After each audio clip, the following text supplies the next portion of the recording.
નમસ્કાર દર્શક મિત્રો, હું અનિતા શાહ ગુજરાત પ્લસ ન્યૂઝમાં સ્વાગત કરું છું। આજ રોજ 1/1/25ને બુધવાર આરએનઆઈ રજિસ્ટર તંત્રીઓ અને પત્રકારો દ્વારા વડોદરા શહેરમાં એમએસએમઈ દ્વારા ખોટી રીતે બની બેઠેલા પત્રકારોના વિરુદ્ધમાં વડોદરા શહેર પોલીસ કમિશનર શ્રી તેમજ જિલ્લા કલેક્ટર શ્રીને આવેદનપત્ર આપવામાં આવ્યું।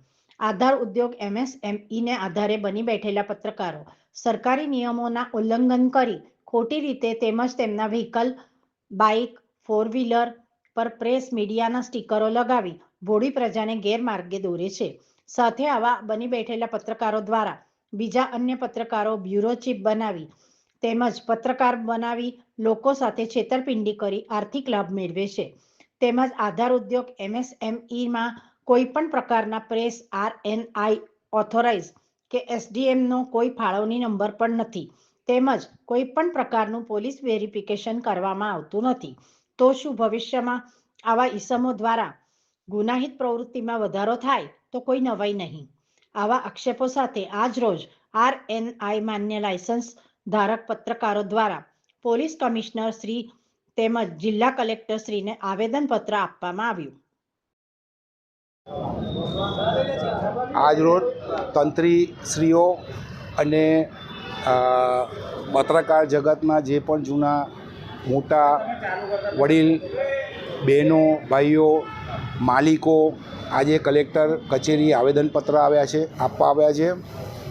કેટલાય સમયથી જે એમએસએમઈનો જે કાયદા હેઠળ આજે જે પત્રકારોના કાર્ડ લઈને ફરે છે અને જે લોકો સંસ્થાની સાથે કોઈ લાગે નથી વળગતું, પત્રકાર જગતની સાથે કોઈ લાગે નથી વળગતું, તેવા લોકો આજે એવા માધ્યમથી એમએસએમઈના માધ્યમથી જે પત્રકારો, જે સાચા પત્રકારો છે, જે આરએનઆઈ ધરાવે છે, એ લોકોની પાસે સર્ટિફિકેટ છે, એવા પત્રકારોના ગેર લાભ લઈ અને એ લોકો પોતાનું જે ધંધો ચાલુ કર્યા છે એના બદલમાં સખ્ત વિરોધ સાથે અમે આજે કલેક્ટર પત્રને આવેદન આપવામાં આવ્યું છે કે આવા લોકોને તમે જે પણ હોય કાયદાકીય પગલાં લો, જેથી કરીને જે નીડર ને સાચા જે પત્રકારો છે એ લોકોને એમની માંગણીઓ એમને પોતાને ન્યાય મળે।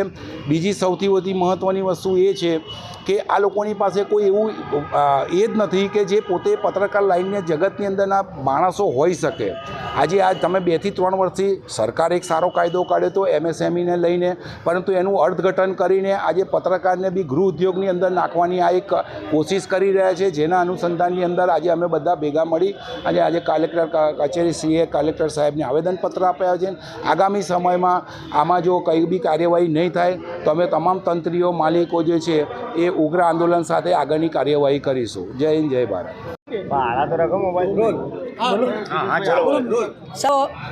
આજે 9 વર્ષ છે।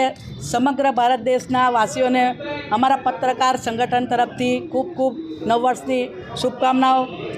આજરોજ 1/1/25ના દિવસે 9 વર્ષમાં એક અમે નવું અભિયાન ચલાવી રહ્યા છીએ, જે એમએસએમઈ ઉદ્યોગ આધાર સરકાર સાહેબશ્રીએ કાઢ્યું છે। એ ફક્ત અને ફક્ત નાના ઉદ્યોગને શરૂઆત કરવા માટે છે, એ ગૃહ ઉદ્યોગ માટે છે। એ પ્રેસને કોઈ લાગુ પડતું નથી।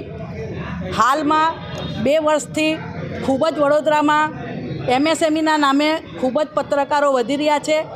એમએસએમઈ ઉદ્યોગ આધાર એટલે કે ફક્ત એ પોતાની એક દુકાન ચલાવવા કે કોઈ ધંધો ચલાવવા માટે હોય છે, ના કે પ્રેસને એમાં ઇન્વોલ્વ હોય। અને એમએસએમઈમાં કોઈ પણ જગ્યા પર દર્શાવ્યું નથી કે આ પ્રેસ તમે લખી શકો છો કે પ્રેસના નામે તમે કંઈ પણ કરી શકો છો।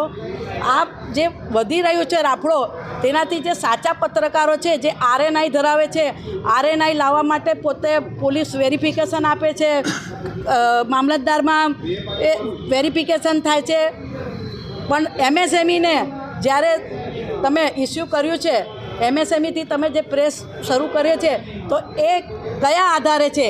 શું એની કોઈ જોગવાઈ છે? અને શું આ પ્રેસ જે લખીને ફરે છે તો શું એક મિનિટ, પત્રકાર બનવા માટે આપણે એક લીગલી અરજી કરવી પડે છે। એમાં આપણો જવાબ લેવા માટે તલાટીશ્રી બોલાવે છે, ત્યારબાદ મામલતદારનો હુકમ થાય છે, એસડીએમ સાહેબનો હુકમ થાય છે, ત્યારબાદ આપણા પેપર દિલ્હી રવાના થાય છે, ત્યારબાદ ટીસી નંબર પડે છે અને પછી આરએનઆઈ નંબર આવે છે. આરએનઆઈ નંબર પડે ત્યારે પત્રકાર બની શકાય છે.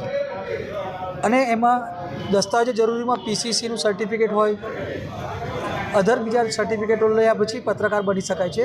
જ્યારે હાલ અત્યારે તો એવો માહોલ ચાલી રહ્યો છે કે સાયબર કેફેમાં જાઓ, પોતાનું આધાર કાર્ડ લઈને, લિંક મોબાઈલ નંબર લઈને અને એક સર્ટિફિકેટ નીકળે છે. ના તો એમાં કોઈ પીસીસી થાય છે, ના તલાટીનો જવાબ, ના મામલતદાર સાહેબનો કોઈ જવાબ. સીધા પત્રકાર બની અને જે લોકો પોતાની ગાડીઓ પર મીડિયા કે પ્રેસ લખાવે છે એના વિરુદ્ધમાં આજરોજ અમે આ મુહિમ ચલાવી રહ્યા છે. અને એના વિરુદ્ધમાં આજે અમે કલેક્ટરશ્રીને એક આવેદનપત્ર આપ્યું છે કે તંત્ર ખૂબ કાળજીથી આનું ધ્યાન રાખે, નહીંતર આગામી સમયમાં ખૂબ મોટું સરકારી નુકસાન થાય તેમ છે. એટલે અમે સરકારનું આ બાબતે ધ્યાન દોરીએ છીએ. અને એમએસએમઈનું સર્ટિફિકેટ માનનીય આપણા વડાપ્રધાન શ્રી નરેન્દ્રભાઈ મોદીએ કોરોના કાળમાં જે વેપારીઓ તૂટી ભાંગેલા